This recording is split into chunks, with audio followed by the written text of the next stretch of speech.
I'd like to call the Germantown School District Board of Education meeting to order February 17th at 7 p.m. If you could please stand and join me in the Pledge of Allegiance. I pledge allegiance to the flag of the United States of America and to the republic for which it stands, one nation, under God, indivisible, with liberty and justice for all.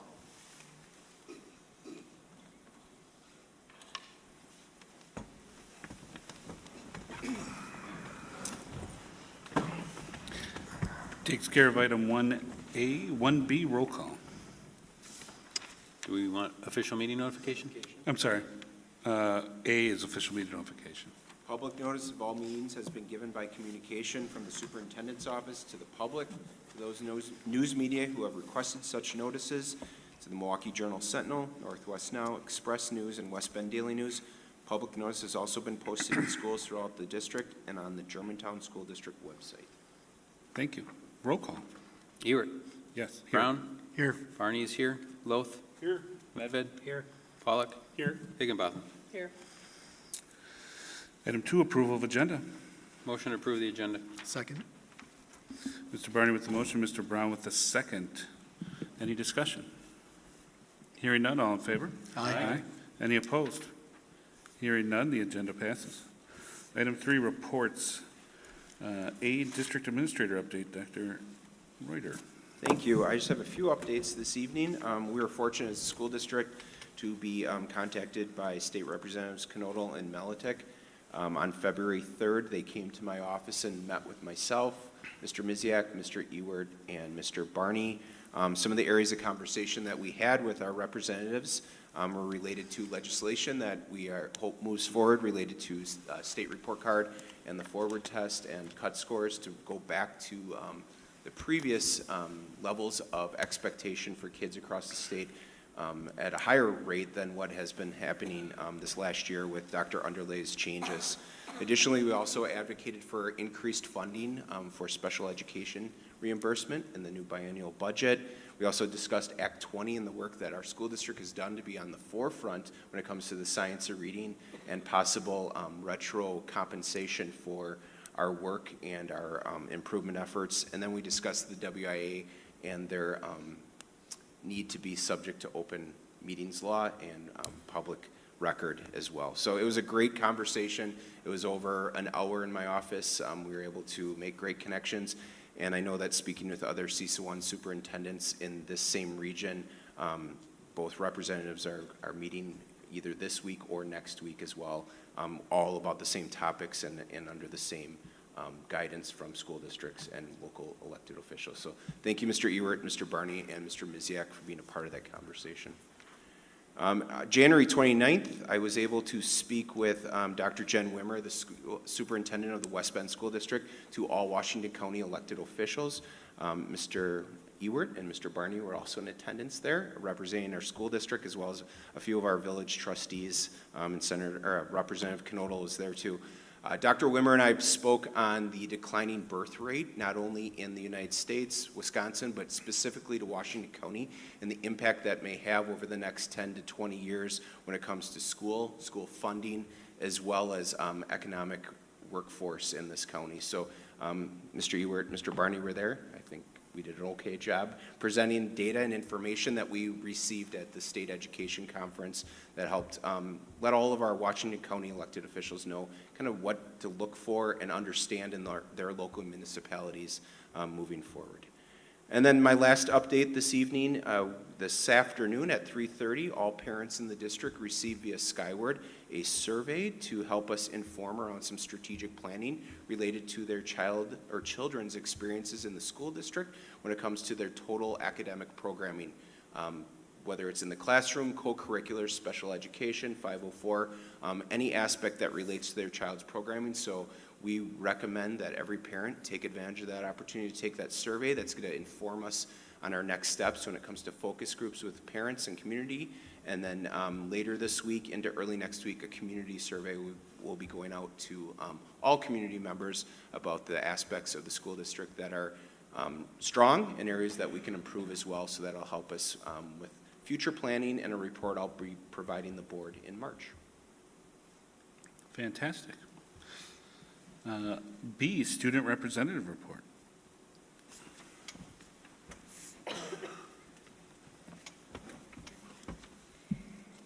Amy Bell had NFL training week all week last week in PE to celebrate Heart Health Awareness Month and the Super Bowl.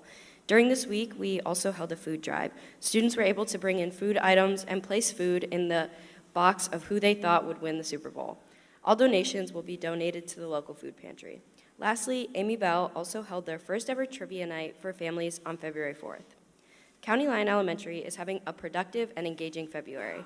Our teams have been diving into student data through our first round of grade-level data meetings, analyzing map reading and math results alongside Wonders program monitoring and teacher observational data to identify areas for targeted instruction. We work closely with many school staff members to make these data meetings successful. At MacArthur, the focus word for this month is honesty. The school had an assembly that centered around honesty and how important it is to be honest in our words, actions, and thoughts with others and ourselves. We played 2 truths and a story during the assembly to teach the concept, and the students had a lot of fun with that. In addition, our youngest scholars enjoyed 100-day celebrations and project. This is always a fun time as we reflect on all the learning that has occurred in the first 100 days of school. Students and staff have lots to look forward to this month at Rockfield Elementary. The PTA Readathon happened over the week of February 10th through the 17th. Mrs. Reddy's, our Rockfield PE teacher, has organized the annual Rockfield Fitness Day, set to be celebrated on February 21st. Finally, our 5th grade students will be taking a trip to go bowling on February 28th. Coincidentally, Rockfield's focus word for the month is also honesty, encouraging students to practice honesty to strengthen their relationships and reduce stress. There were no updates from Kennedy or GHS for the month of February. Thank you. Thank you. Quick question. Did the food drive predict it right? That's a really good question. I'm You actually don't not sure. Yeah, I'll let you know next month. Okay. I'll get back to you. Thank you very much. Item C, Amy Bell Elementary School presentation. Ms. Shandelia. And what I'm presuming are helpers. Good evening. Just to give you a heads up, they did not predict correctly on the food drive. I think it was Chiefs, Eagles, and then we still love our Packers. That was the box that was overflowing. It was the Packers box. I'm sure you're shocked by that. Thank you for having us tonight. I do want to go ahead and go to the next slide right away. We kind of split our presentation into 3 separate parts. We really wanted to highlight some work that we're doing and how they target specific stakeholder groups. So we have Mr. Burns here, and I'll introduce everybody in just a second, who's going to be here to talk about some updates to our PE department. Specifically, a really exciting week that we had 2 weeks ago, our NFL training week, and some other updates to his PE curriculum and some of the experiences that students get to have in the PE class as opposed to what they previously had. I also have a teacher here who's going to talk about some instructional practices that we've really been highlighting this year in regards to building thinking classrooms, which is work that had been done previously, but we have the boards this year, so we've been able to really enhance some of those practices, and I have some pictures to share. And then last, it was kind of highlighted already, but we had a first ever Amy Bell Trivia Night, so also how we are able to engage some of our families by visiting our building and just getting kids and families in our building, get them excited to be a part of our school community. So I'm going to introduce Mr. Burns. I want to say, first of all, I think you'd be hard-pressed to find a PE teacher that does not have the passion that Mr. Burns does. He's a familiar face, but new to the role this year. He's our building PE teacher. And he's done a lot of work, effortless amount of time, updating our PE curriculum and just having a new vision for all of our students so that they all have opportunities to participate and get active within our community, but also in PE class. And I also have 3 students that are going to join. We have Walter, Elliott, and Tennessee here that are going to share about their experiences that they're having this year as well. A unique perspective with those 3 students is that Mr. Burns taught 1 PE class last year, and those are students that have been with them from last year into this year. So just to talk about kind of their experience, which is a little bit different than some other students in our building too. So come on up. Good evening, and thanks for having us here tonight.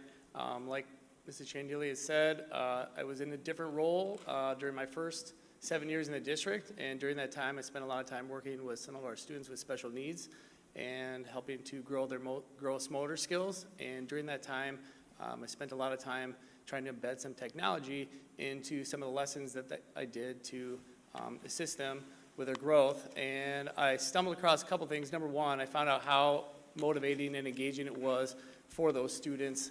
And then secondly, that combined with some video analysis was very instrumental to helping to move some of those kids forward. So I knew after spending those last 7 years doing a lot of that I wanted to bring some of that to the regular PE curriculum.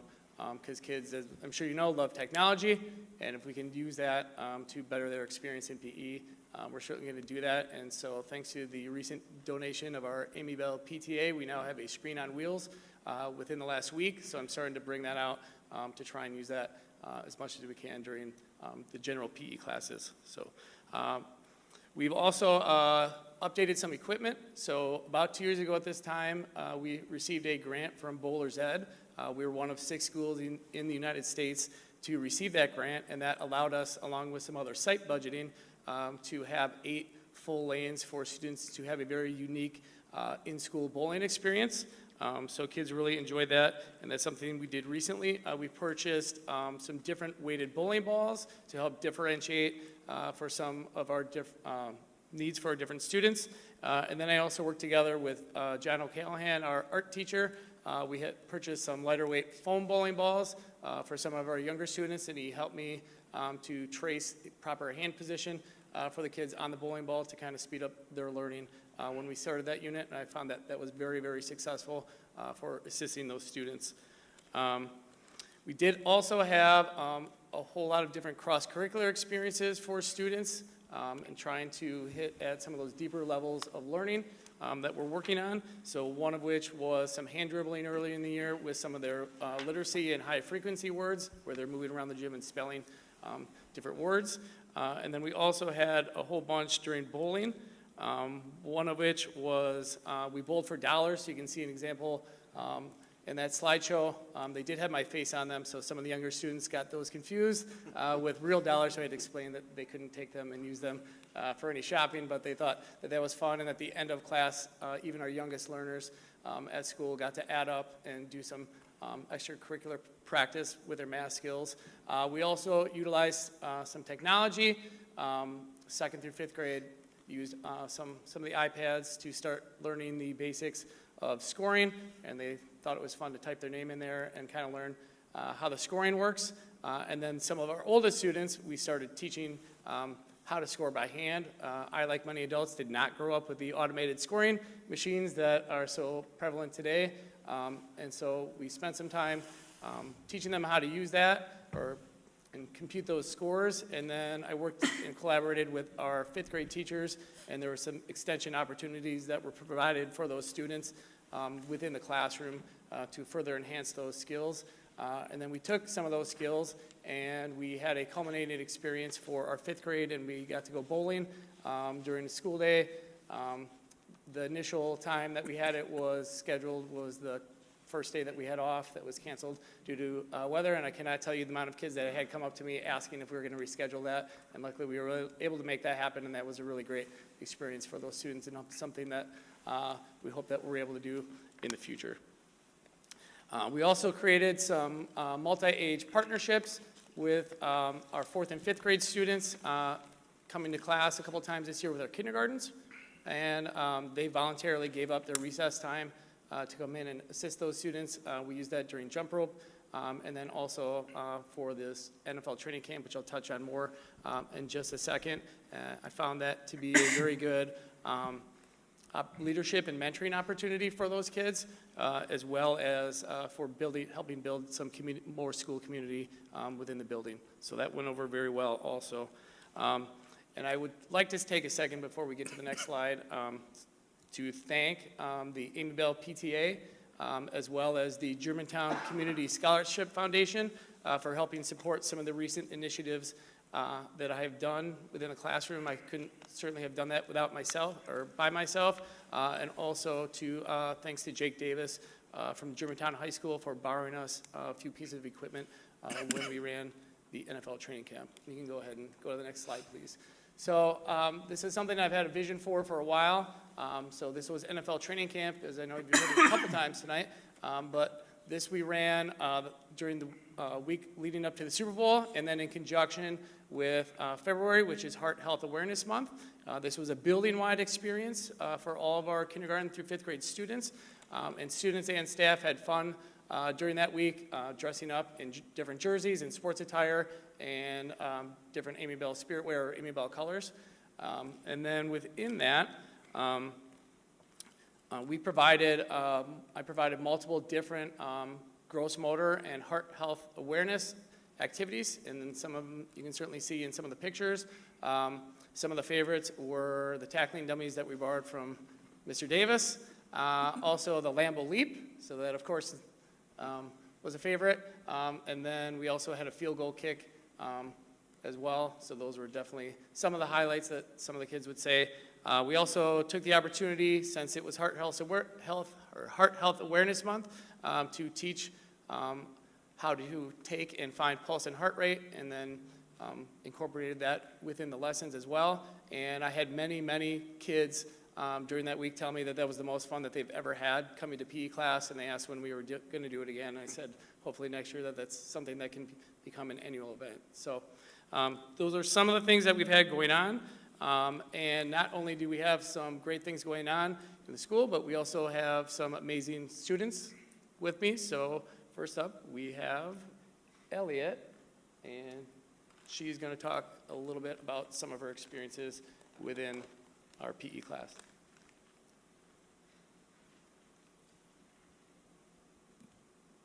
Hi.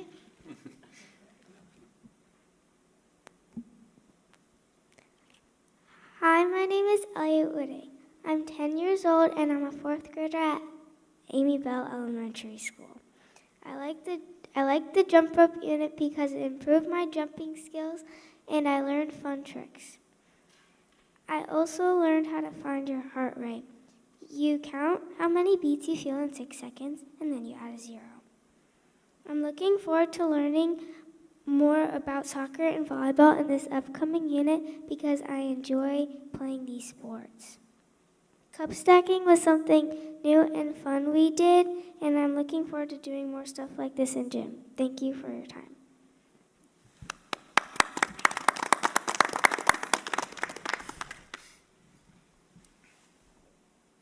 All right, next we have Tennessee. Hi, my name is Tennessee Stone. I am 9 years old and I am in 4th grade at Amy Bell Elementary. I like the bowling because if we got a strike, we got candy and all the bowling games we did. I also liked all the winter games we did like Snow Fort. That was really fun. I love the dances we are doing right now because you can get your heart rate just from dancing. Thank you for listening. Hope you liked it.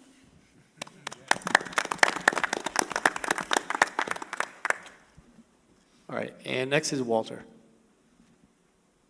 Hi, my name is Walter Beauvais. I'm 9 years old. I'm in 4th grade and I go to Amy Bell Elementary. Some of my hobbies are collecting Pokemon cards, going to Brazilian Jiu-Jitsu, and I can solve a Rubik's Cube. Some of my family members are my mom, dad, sister, in 6th grade, and 2 dogs. Mr. Burns is my gym teacher who was just up there, that guy. Some activities I like in gym class are Doom City, Texas kickball, cup stacking, and the football training camp. I'm also excited for our field trip to Adventure Rock. Just like BJJ for Brazilian Jiu-Jitsu for me outside of school, these activities are able to give you exercise and they are fun at the same time. Overall, we need gym to keep us healthy and keep us having fun.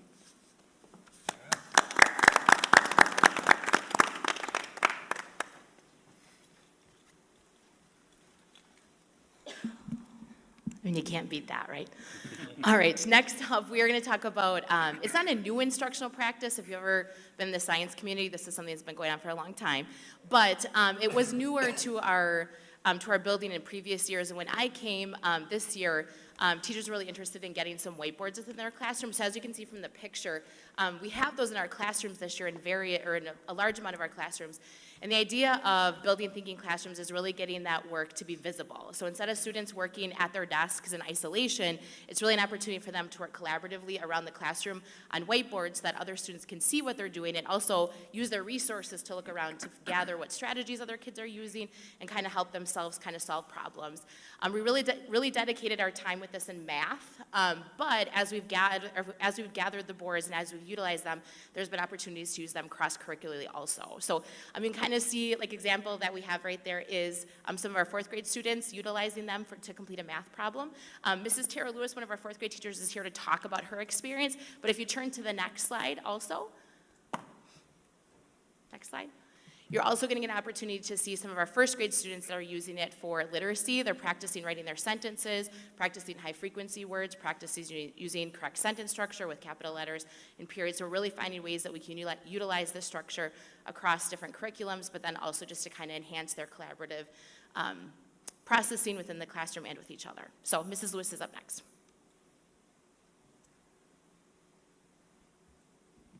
Hi, if you could go back to the other slide. Okay, so in a thinking classroom, students collaborate with their peers while standing or sitting, if they want to, at a vertical space like the whiteboards that you can see here, where my students are utilizing their vertical space to solve the math problems. There's always a student who solves the problems while the other student writes. Since the whiteboards are always spread out throughout the classroom and the problems vary in difficulty, students are allowed to build off their understanding of their peers around them if they get stuck. So in my classroom, I have a variety of learning levels, and I've noticed that the willingness to participate and collaborate among all the students in my class has increased, as well as their excitement in working on math. When I say that we're going to bring out the whiteboards, they get really excited. I have also noticed that students are persevering when something is more challenging and using each other to problem solve. After their work is complete, I am also able to point out the different strategies that they've used and have good discussions about why the strategies were chosen to help continue to build their knowledge. So, thank you. Thank you. Thank you. Just to kind of give you, and obviously this isn't the only benefit to this, but if you take a look at the bottom, this is some percentile scores for Ms. Lewis's class. I know they're kind of small, but in the fall, these are median percentile achievement scores for math. So you can kind of see the different subject areas in the fall and then in winter. So I'm kind of looking at that operations and algebraic thinking. Obviously, some of this work that they're doing where they really get to collaborate and have discussions about how they're solving problems is adding to some of the increase we're seeing with their ability to solve problems in a very quick manner, but like I said, also that ability to have math talk and have some definitions shared out loud, so they're gaining that as they're doing it in practice, which is really important for our students. So just some growth that we're seeing, and obviously there's more to it that Mrs. Lewis entails in our classroom, but just some highlights that she's working on, so we really wanted to highlight that. All right, the last thing we wanted to talk about was some family impact that we've had within our building. So our PTA had come to us at the beginning of the school year and said that they had received a $250 grant and they wanted to utilize that to support a family night at Amy Bell. So I came with them with an idea of doing a trivia night. Trivia is something that I really enjoy, but I hadn't really been exposed to it until like 5 years ago. And so I was like, this is great for kids to find a niche, especially for kids that aren't necessarily interested in sports, or even sometimes if there's aspects of school that's really difficult for them, sometimes they can find their niche in other areas. So I came to them with this idea and they were like, let's try it. So as you can see on the table, they were able to support our trivia night with some donations of prizes and then also some snacks for us. You can take a look at the picture on the side. We had about 20 families that attended. It was about 45 minutes. And it was just some family fun where they got to put the technology away and just spend some time answering some trivia questions. So if you go one more slide. I have some examples of the trivia questions. There were 6 categories. There were 6 questions per category. The categories ranged from sports to where in Germantown to fruits. I don't know if you guys can name that fruit. But it was a really fun night that the families had. I got a lot of feedback from the families that said it was a great family time. I had a dad that stopped me at the end and said, I never would have thought to do this, or I never would have thought to include my student or my child in this. So something we definitely look forward to continuing and even bringing into another family night, like I said, just to bring more families in and find more ways to engage them in our school community. Does anybody know what that fruit is? It's a kumquat. Yeah, Jake's. Yeah, it's a kumquat. So, He had one in his lunch today. What? Do you guys have any questions for me, for the wonderful students that spoke tonight, or Mr. Burns or Mrs. Lewis? Looks like you got some great work going on there. Yeah, thank you for that. Yeah, I It's a think, pretty great place to be. I think the examples that were provided with kind of the cross categories work being done with gym and math and reading being brought in, and then the additional work done in math, to the trivia night, and even bringing in the localization of the community into that, not just standard questions, I guess, is fantastic. I think that's really awesome. Yeah, thank you. Yeah, like I said, it's a great place to be. So, thank you guys for your time. We appreciate it. Thank you to the again. students.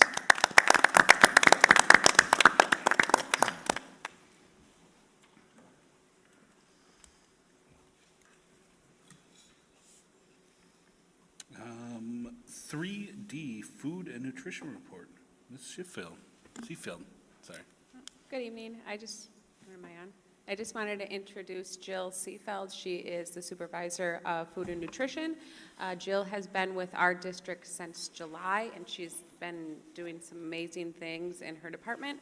And today she is going to talk about her department, and this is going to be an annual thing where she comes around this time of year just to give the board an update. Well, thank you very much. Very happy to be here. Thank you for having me tonight.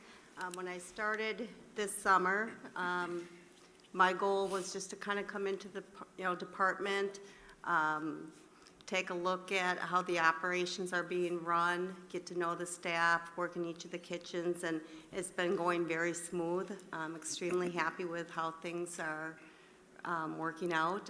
Just doing minor little tweaks here and there. But I would just like to give you a few little updates as far as what's going on within the food and nutrition department. I'm sorry, I've Joe, been- 1 second. Heather, I shared a slideshow with you for food and Yes. nutrition. Sorry. You put all this work together, I want to make sure people can see. Actually, I feel really bad after that last presentation. They did a phenomenal job, so mine is nothing. But I do just want to give you a few updates. I've been working very closely with the kitchen managers, the staff. We're just trying to incorporate some new foods into the food service program while still being, cognitive as far as, some of the student favorites. That's kind of hard to compete with when, it's always chicken nuggets, pizza, chicken tenders, which is their favorites. So it's kind of hard to compete with that. We're just kind of working on gradually starting to incorporate some more scratch-based cooking back into the program.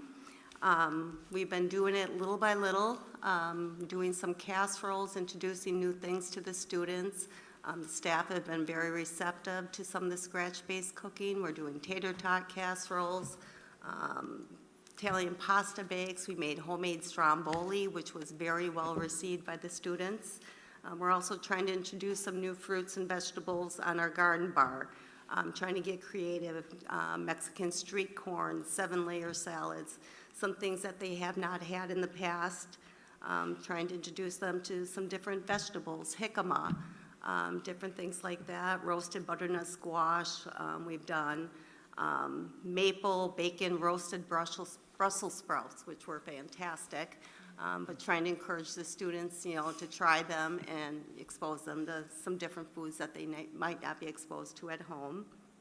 When I first started here in July, I took a look at the menus, and it was pretty interesting because the high school had one menu, the middle school had a completely different menu, and along with the elementary. Nothing was the same on any given menu. So that was one of my first tweaks, is I wanted to sit down and I wanted to kind of mirror the menus so that they were pretty uniform, very similar. It's just easier for ordering, production, things like that, trying to get inventory under control, and also, less food waste. Things we're also still working on is specialty menus, looking at the holidays. Thanksgiving, we did the turkey, gravy, mashed potatoes, the traditional Thanksgiving menu. We're still looking at specialty days, looking at brewer opener. I'm going to have hamburgers, hot dogs, trying to have a little fun with the kids, dress in, brewer outfits, and maybe have, some special prizes that day. We have St. Patrick's Day coming up. We're going to be offering Reuben sandwiches at the high school and the middle school. So if you're in the area and looking for a really good Reuben, you know where to stop in. We would love to have you join us for lunch. The elementary school, I knew they wouldn't be into the Reuben sandwich, so we're going to do something a little more fun. They're going to have reduced sugar, Lucky Charms cereal with yogurt. You know, we also have the Shamrock cookies and things just to kind of celebrate the holiday. So those are different things that we're still, you know, incorporating into, you know, the day. Currently, right now, we're in the process of changing our menu system, of how menus are created, and then the nutritional aspects of it. The current system that we have right now is actually two separate systems that do not communicate with each other. So it creates twice as much work. I can, you know, input the menu, I print it, I give it to my assistant, she has to take that information and re-input that into the other software. So we're looking at eliminating that, and the new system will be called Healthy Pro. It's pretty much a one-stop shop. Once I put the menu in, all the nutritionals are there, food cost is there. The company actually works with all our manufacturers, our vendors, so it's a really nice system. So it's going to be a lot more, you know, efficient. It's going to provide us with more options, including details, all of our USDA documents that we need when we go through our federal audit. It's a matter of just clicking the week that they're auditing, and it downloads the file and sends it off. We will have access to thousands of different recipes from across the country with other school nutrition professionals that use the system. We'll be able to actually do production records online instead of printing them, you know, for each of the schools, so everything will be all within the database. So we're pretty excited about that, and that should go live as of July 1st. We're actually in the process right now of transitioning, but it'll be several months. I'm also working on a new configuration over at Kennedy Middle School in the serving lines. The existing equipment is about 29 years old. It is not up to code. There's no sneeze guards, anything like that. Along with, you know, they've had issues with some of the heating elements, and, you know, due to the age of the equipment, you know, some of the parts may not be available in the future. So the new layout will allow us to offer more lunch options, create a better flow of traffic, and allow us to get the students through the lunch line much quicker. I'll be bringing the proposal to the school board next month on that. And the funds that will be used will be through the school nutrition program on that. Projects that I'm currently researching and I'm very passionate about is incorporating more farm to school, sourcing local foods.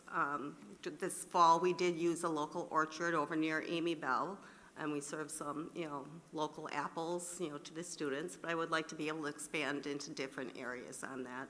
So I'll be looking for local farms that could provide us with some fresh fruits and vegetables this fall. I would like to start incorporating herb gardens into our kitchens. I think it'd be pretty nice to have some little grow lights, actually have those out in an area where the students can actually see them, so they can see the fresh herbs being grown, especially as we're going to more scratch-based cooking. The fresh herbs add so much more flavor, the presentation's nicer versus the freeze-dried. Also looking at school gardens and hydroponics. I've worked with school gardens in the past, and I had those in my prior district. The problem with school gardens outside is we have such a limited growing season, and that usually takes place over the summer months when we are not in operation. So it kind of defeats that purpose. So I'm looking at different things like hydroponics. They have, you know, growth panels, you know, different things where we can have little pods and get the students involved and maybe start growing some of our own lettuce within the schools and getting the students involved. So that's something I'm still researching. Also looking at a new student card system at the elementary school. Some of our schools use PIN numbers, some of them use barcodes. It's just kind of, some of them take a little bit longer to get through. The other district that I was in, we actually had little cards and it had the student name on it. There was no photos on it, but it had the teacher, the student, their PIN number, the barcode. Everything was maintained. These were kept in the classroom, and then right before lunch service, the teacher would hand them to the student, and the student would bring them down to the cafeteria, hand them to the cashier. We scan them and put them off on the side. After lunch, we put those cards right back into the teacher's mailbox. It's a really nice system. There's no human error, entering the wrong PIN number, or, kids being out of line, which can actually slow the whole process down, trying to get those kids through. So that's something I'm still researching. Also, a couple other programs that I would like to implement, and I'm still in the researching process, is a cooking program after school at the elementary level. I actually started that about 15 years in a prior district. It was called Kids in the Kitchen. I worked for a food management company, and they actually adopted the program, and it is now being taught nationwide through the company. So it's pretty exciting. But I would like to implement something like that here in Germantown. It's a couple times a year. They come in, you teach them how to make a homemade pizza crust, homemade pizza. Thanksgiving time, teaching them how to make an apple pie. They take that home, they bake it, and now they serve it on Thanksgiving Day to all their relatives and, their family, and it just becomes a huge conversation piece. It's linking, the family to food, and it's just a good communication piece, good PR. It's a lot of fun. It's not just cooking, it's also teaching them math skills. It's teaching them reading. There's science behind cooking. So, there's a lot that goes into it. In addition to, I would also like to start incorporating nutrition education into the classroom, and that's something I'd like to work with the principals, getting in there and talking about the colors of the rainbow, the importance of the nutrients, making healthy choices. So my goal in the end is to, better link the food and nutrition department to the classroom, to, other departments, other organizations within the district, while still, maintaining the integrity of the program and still being fiscally responsible. So, any questions you may have for me? Sounds like we're gonna start coming to Germantown for some lunch. Yeah. I haven't eaten dinner yet, and the food you were talking about sounded amazing. Yeah, to start. The scratch cooking is, obviously, that's fantastic. It's something I'm very passionate about that. I don't like seeing everything coming out of a bag, and I know COVID, changed a lot of that. Everything went to prepackaged, staffing becomes an issue. You have to have the staff there in order to prepare it. So a lot of districts went to just, everything comes in a bag, and I'm just not used to that. Where I come from, everything was made from scratch, so I would like to start incorporating some of that back in. Fantastic. Starting the kids off early and focusing on nutrition is so important for their growth, for education, and everything. So really excited about all the programs that you want to start and get going here. Well, thank you. Thank you.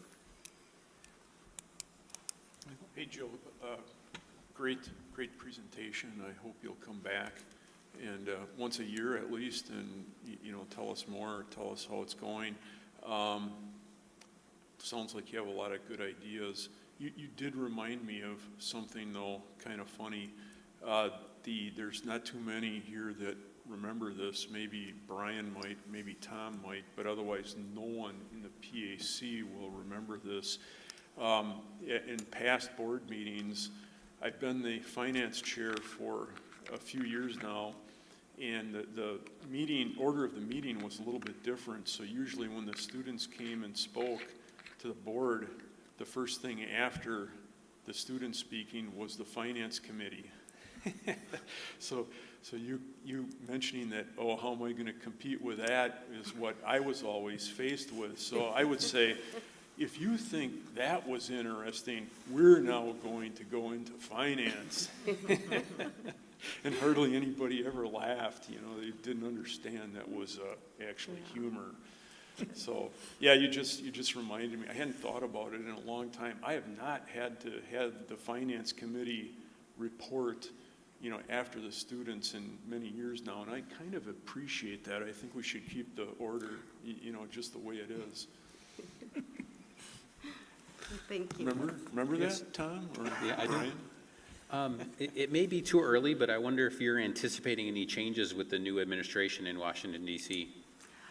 I do not foresee that happening. I know there was a lot of information coming our way, wondering whether, you know, we would lose funding. I truly do not believe that there will be a loss in that. Okay, thank you. I mean, if anything, I could see them increasing due to food, you know, increased food costs, things like that. So we're hoping for that. All right, thank you. Thank you. Any other questions?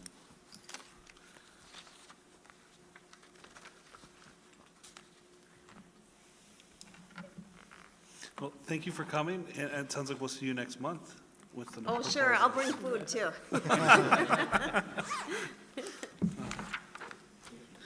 We'll move on to item E, Village of Germantown Liaison Reports. I believe I was the only one that had one, right? This one, no Parks and Recs and no, okay, Economic Development. Okay, the Planning Commission met February 10th and kind of conducted two meetings within one. The first was a presentation and community input session, listening vision session regarding the Village Center. The village is going to continue that discussion further tonight. This wasn't around the financing. This was just more of the makeup of what the potential development could be and some of the entities involved in that. Community was able to provide input both, and did, both for and or against the proposals or potential thoughts of different versions of what that could be. No action from the committee there. And then one other was a residential development off of Division Road, just south of Mequon, in partnership with the Faith Lutheran Church.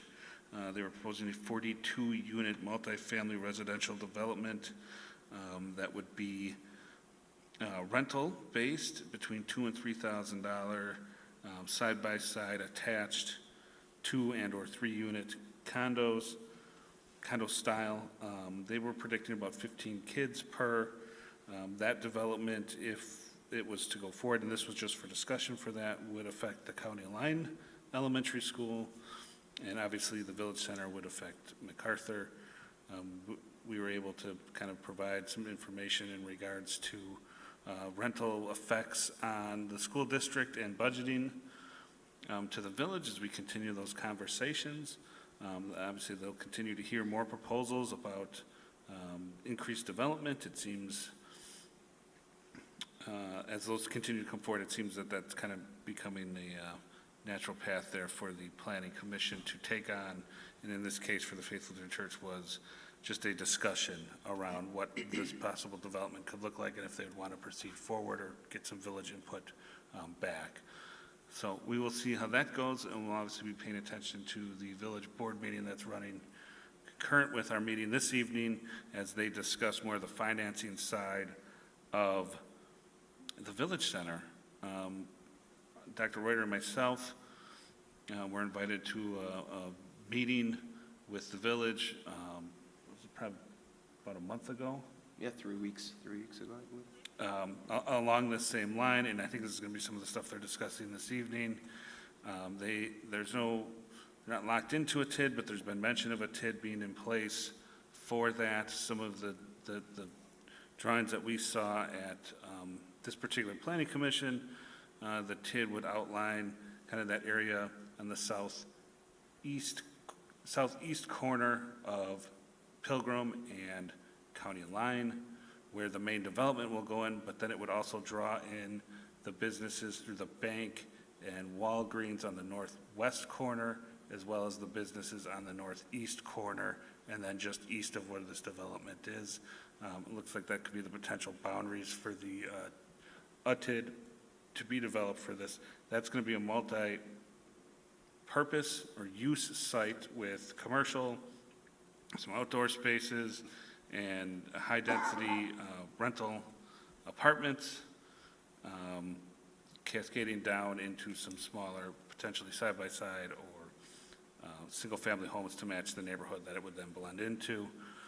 They're going to continue their discussion on that. We do have a seat at the table to be a part of that discussion and inform them on the impacts that these types of developments have on the school district, and we're going to continue working through that process. Other than that, that's all I have that would directly impact the district from that meeting. Any questions? Michael? No questions, but I'd like to comment on the TID. I think it's inappropriate. We've got enough TIDs going in the district right now, and I think the village should cease from using TIDs until all the existing ones run their course. That's all I have. Just a quick comment on the TID process at the village. We had asked a couple of questions in regards to that. Dr. Ritter, would you like to kind of step in? Yeah, so Mr. Krekel answered a question that Mr. Ewert, Ms. Altendorf, and I had regarding the life of a TID. So a taxing, a revenue source for us, let's say, I'm using a very round number here, but let's say a business pays annually $1,000 to the school district for tax purposes. And during the life of the TID, they would continue to maintain that flat fee.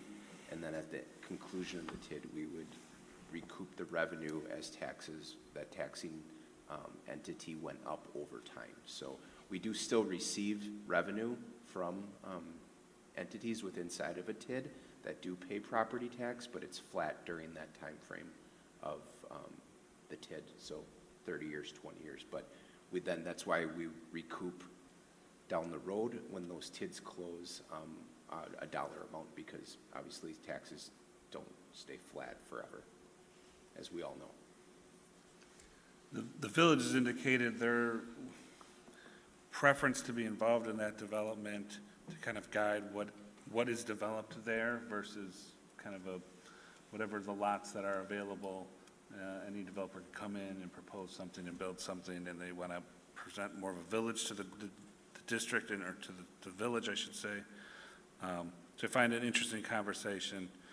I think this board's been pretty firm on the opinion of TID and TID use within the village, and I think we continue to be that, to have that opinion and its effects. But we are working with the village to better understand, and for them to better understand how that affects us and our ability and our budgeting process moving forward. We don't have those same levers that the village does to make up some of the either lost revenue or delayed revenue, I guess would be the best way to say it. And we're going to continue to have those discussions and push that conversation. They have been very receptive. The meeting Chris and I were invited to was very informative. We could get to see a lot of information that kind of shaped discussion, and we're going to continue to lean into that. So we appreciate their receptiveness and willingness for the invitation to the table. But I do think this board shares your sentiment on proper TID use and or continued TID use. Yeah, and another item, I think people move to the suburbs for single-family homes typically, not for high-density housing. And I think the village has already set the standard for the density of single-family homes. It was called the Kinderberg development. So I really don't think when it comes to future homes in Germantown, the lots should be any smaller than those in the Kinderberg development. They set the standard a few years ago for that, and I think they should stick to it. Anybody else like to weigh in or have a question? Or if not, we can move forward. Thank you. I don't have an actual. Okay. I don't have an actual update other than because we have not. The Park and Recreation Commission has not met since our last board meeting, but there is a regular meeting of the Park and Rec Commission this Wednesday, February 19th at 5:30 at Village Hall. So, in case anybody wants to attend that, you are now aware of it. Discussing fireworks? Maybe. Fair enough. Okay, thank you for that. We can move on to item 4. citizen comment. I do have two people signed up. I can read this informational statement, and then we can get into that. Community members, residents of Germantown School District are invited to share their questions, comments, or concerns with the school board. When speaking, citizens should state their name and address for the record. The presentation time frame shall be determined by the board president once indication of the number of people wishing to speak is made. Speakers should keep comments to 3 minutes or less and allow others to speak. Wisconsin law authorizes the school board to receive information from the members of the public. Where possible, the board may answer factual questions immediately or may provide a written response if information is not available. If the response would involve discussion of board policy or discussions which might be of interest to citizens not present at the meeting, the board may place the item on future meeting agendas. Comments that may be injurious to school district personnel or other individuals will not be allowed. And with that, I have two signed up, so if you'd like to approach the mic, I believe it's John Pye and Cheryl Retke. It's a little hard to read the last name there, but. Hey, thank you all. My name is John Pye. Address is N101 W17618 Misty Morning Way, Germantown 53022. With what's going on in Washington, I have some concerns about this year's budget and next year's budget. My concerns have to do with the Federal Department of Education being stripped down. How much money do we receive directly from them? Is that a line item? Do we know? Yes, it's in our budget on our finance site, correct? How much? It depends what federal grants you're looking at. Well, I'm looking at, with what's going on, do we have a contingency plan if what is happening, I believe, is going to happen, and we're going to lose money on that item, on the Department of Education? What about the special needs students? They want to reduce that money. And what about the hot lunch program? Now, Jill thinks it's going to stay. I hope it does. She has more faith than I do. But I'm concerned that going into next year, especially if all this goes through, do we have a contingency plan to address it? And then I came to mind, what if Act 10 gets overturned? What does that mean? I don't know. I got a funny feeling it's going to mean more costs. And then, of course, the other concern I have is tariffs. I have a pool. I can tell you chlorine comes from Canada. I'm not looking for a 25% increase on my chlorine, but I know you guys have a pool too. And I guess my concern is this board thinking far enough ahead to come up with a contingency plan or something that if all of this happens, we're not sitting there going, we're in trouble. That's mine. But, my dad always told me, if you bring up a question, you better have some thoughts, because I don't want somebody up here just bitching. So suggestions I have is we can look at, and this is just my thoughts, we could look at our labor force like the feds are doing.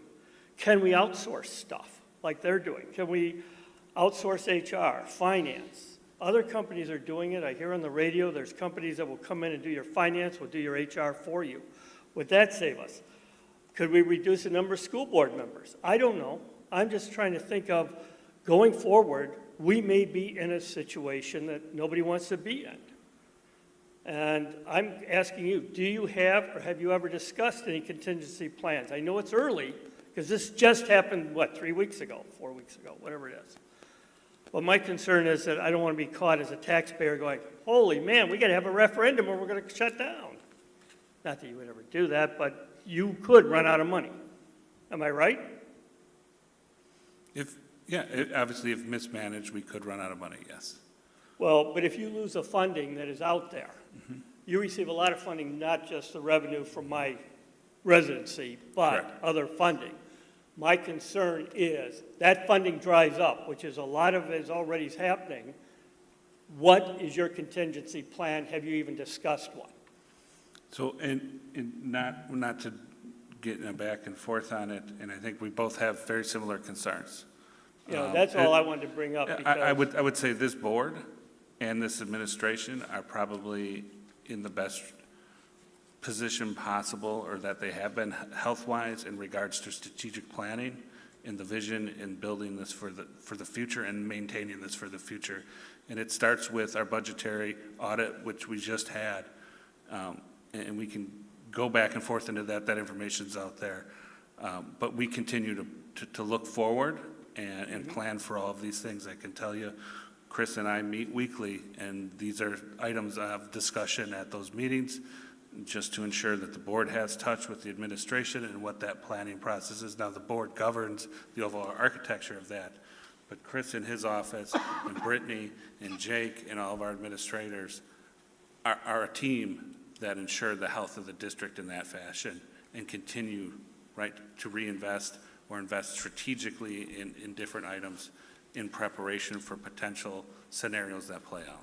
Well, that's great. Like I said, my concern is what I'm seeing in, guy on Social Security is scared to death what's going to happen to my Social Security payments. So you can see my concern. Will I be able to live here? Will the taxes have to go up? What's going to happen is inflation's already going out of sight. And you can see, I don't have any kids in the school. I've never had a kid in the school. Nothing against it, just my choice. But I've been a taxpayer since 1990, and I just want to make sure that we maintain this and people are thinking ahead, because I'll be honest with you, I'm scared to death. I'm sorry. I'm 70 years old. I can't start a life over again. But thank you for listening. I'm glad to hear that. I hope to God it's right, and I hope we don't lose all the funding. But I'm willing to bet you we're going to lose a hell of a lot. But thank you all. Thank you. Thanks for sharing your comments.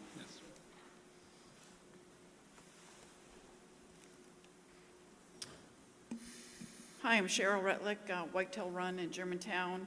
I'm here to discuss state statutes regarding student fees. I've been here once before in front of the board and had no correspondence regarding this. So I'm here again.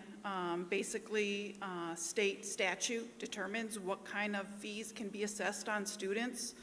And currently, the only statute is 11803 regarding textbooks, that the school board may purchase textbooks and sell them to the school at cost or the pupil at cost, or rent them to the student.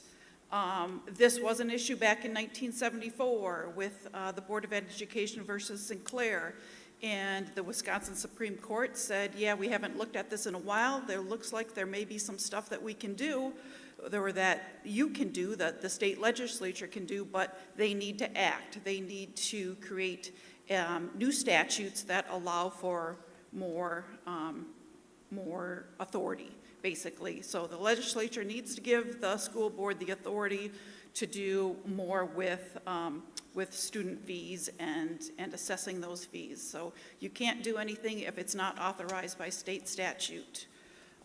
The only term I found regarding fees and stuff were reasonable fees, and that was regarding statute 11804 and summer school classes, where you're allowed to assess some reasonable fees regarding summer school, but not for courses credited or required for graduation. Looking at state statutes, there's no wording that says registration fees, technology fees, consumables, or parking fees.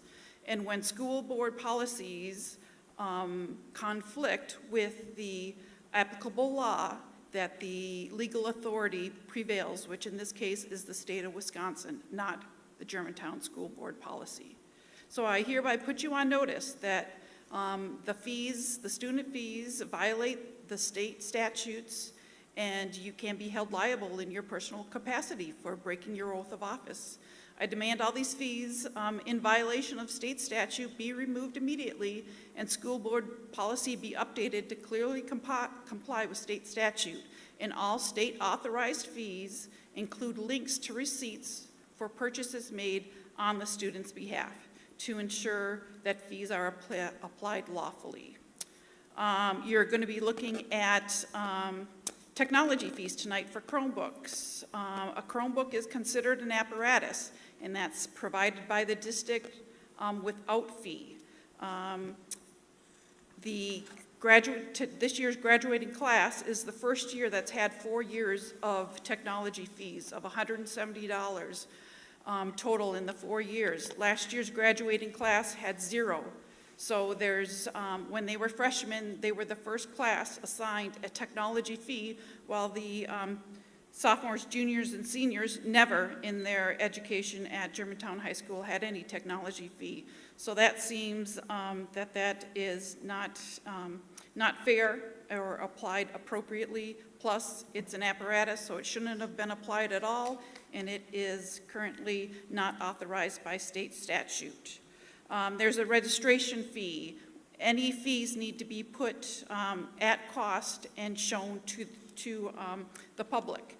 And when I asked 4 years ago for a breakdown of the registration fees, there was no document that could be provided that shows, here's a listing of the costs so that I could see if they were actually state authorized, authorized by state statute. I just got a phone call saying, well, here's some stuff that applies to your student in the class that they're in. One of them was a health book for $81. Well, this book was from 1984, and why am I getting a charge of $81, as part of the registration fee when it was purchased so long ago? It wasn't even something that the student kept. They didn't even use it. So, once that the state legislature does go ahead and pass some new state statutes that allow you to actually assess these lawfully, then there needs to be a clear accounting of what they are, what the price is, what the statute is that allows it, and how it's being applied. Whether it's, a book purchased a couple years ago and here's your small portion and it's a rental fee, or it's something that the kid gets to keep. So basically, what I'm saying is review all your fees, make sure they are lawful via state statute, have your lawyer review them, because it'll be, it's unlawful what you're doing right now. Yes, they haven't been looked at for years, they should be looked at, but you are not authorized to do anything that is not granted to you by the state legislature. Your power comes from the state legislature. They're the ones that authorize the fees. You're the one that can apply them.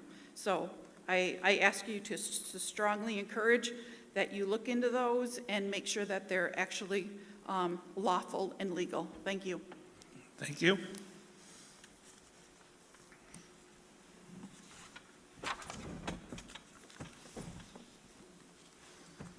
That will move into item 5, consent agenda. A, approval of the January 27, 2025 meeting minutes. B, approval of teacher resignations. And C, approval of donations. Motion to approve consent agenda. Second. Mr. Barney with the motion, Mr. Brown with the second. Any discussion? Yeah, I'd like to hear a highlight of the donations, please. For sure. Thank you to County Line PTA for a donation of a wagon to the school valued at $399. Rockfield PTA for $821.02 for an all-school assembly for the W. Whitewater Wheelchair Basketball Performance and guest speakers. And Rockfield PTA for the Jamie McConnell Memorial Fund of $9,090 that will go towards the Rockfield Elementary School Music Garden to be approved later through Buildings and Grounds. Fantastic. Any further discussion? Seeing none, all in favor? Aye. Aye. Any opposed? Hearing none, consent agenda passes. 6, Buildings and Grounds Committee. I'm actually going to ask Mr. Loth to provide the update, as I was ill that day, and I did watch the video. I'm going to make sure, I'm going to fact check them along the way, so. Yeah, thanks. I had the great honor of chairing the Building and Grounds Committee. For sure, it was the second time in my tenure on the board, maybe the third time. But anyway, the Buildings and Grounds Committee met on February 10th at 4:45 p.m. at the district office. So you can look for the original video, like Tracy did, if you desire. We'll do the Cliff's Notes version here. First update, we discussed unair-conditioned areas in our grade schools. And we discussed mini splits for individual rooms. This might work well for some rooms at MacArthur. Other schools might do better with conventional AC systems. We also discussed adding AC to the south and west side of schools first, if possible. Next update was roofing projects. This will come back in finance also, but anyway, we covered the Germantown High School roof section E as in Edward, and the Kennedy Middle School KMS roof section F as in Frank are in need of replacement. Also in that material, there was a green rectangle on KMS, which confused me a little bit, but Frank Lord informed us that that was for possible future brickwork on the north side of the building. Next update item was security and fire panel upgrades. This will also be coming soon in Finance Committee, but there are fire, security, and industrial equipment alarm monitoring systems, and we've been having some issues. So Amy Bell, Rockfield, County Line, and MacArthur, all the schools except for MacArthur have been having some issue with the landlines. So Securitas Technology consultants highly recommended upgrading the existing panels to wireless cell panels and keypads. And the last item is full board item 6B. This was the Rockfield Music Garden, and we have a motion to move forward with a positive recommendation to the full board to approve the installation of a music garden on the Rockfield Elementary Playground in recognition of Miss McConnell, funded by the Rockfield PTA, pending approval of the donation at the next board meeting.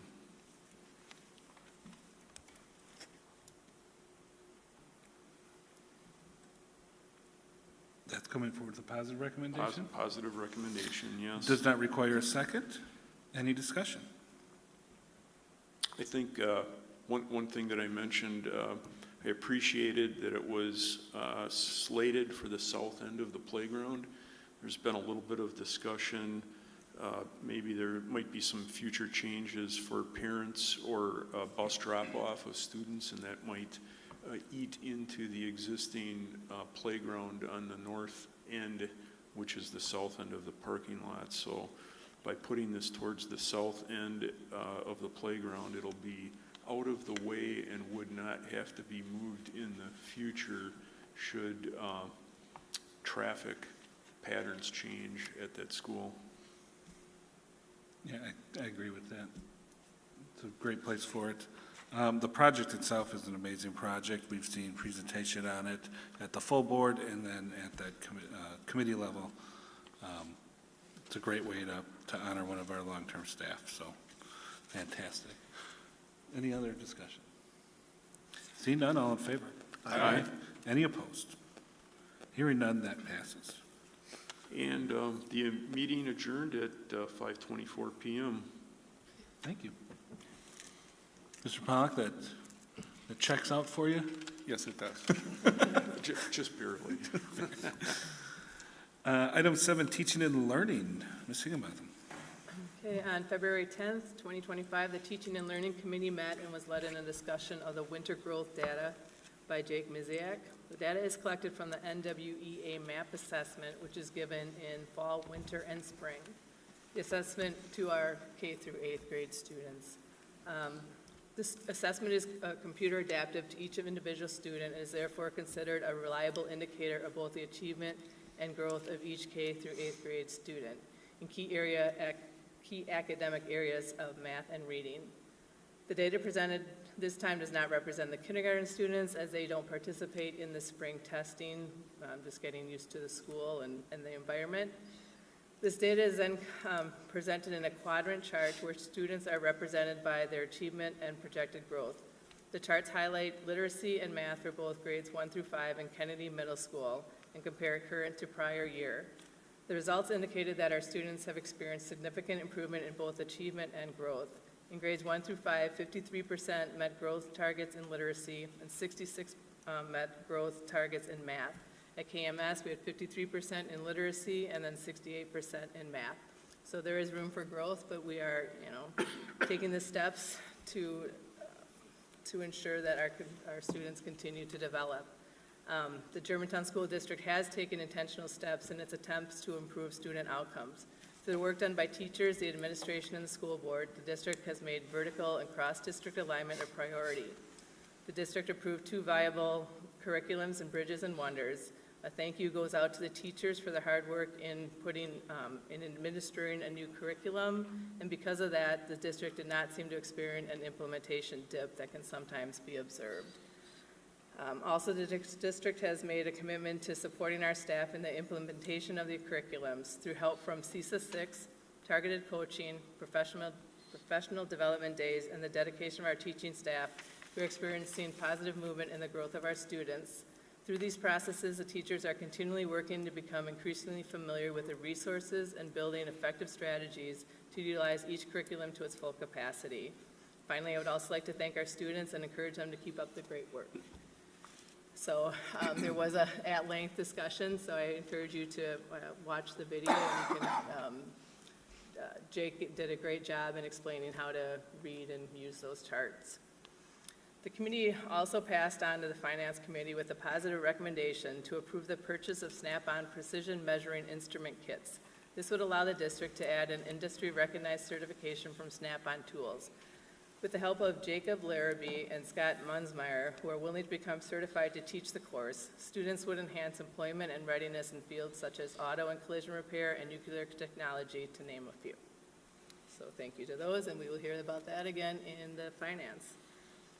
Finally, the committee received the summer school courses and budget for 2025 with a new class offering that includes a trip to backpack in Porcupine Mountain Wilderness State Park in Ontonagon, Michigan, among other returning courses to meet the variety of interests and needs of the Germantown students. We encourage the students to sign up early to finalize their choice. And with that, I will bring forward with a positive recommendation to approve the summer school courses and proposed budget for 2025. Additionally, provide approval for the overnight travel for students and advisors to travel to Porcupine Mountain Wilderness State Park in Ontonagon, Michigan from June 14th through 18th, 2025.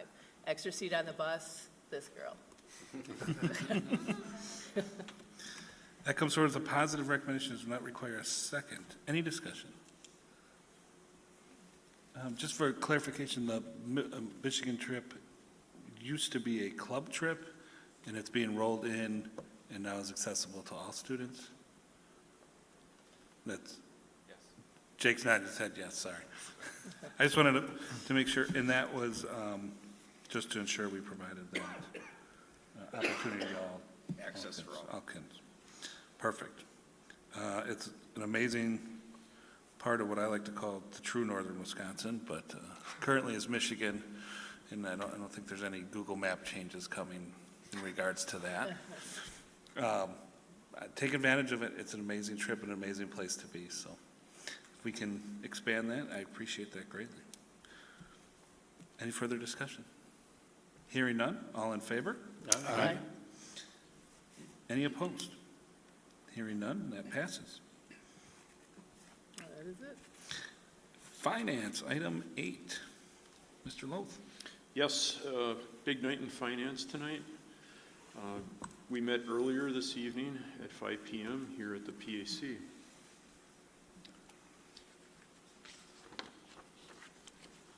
Full board item 8A, committee meeting update.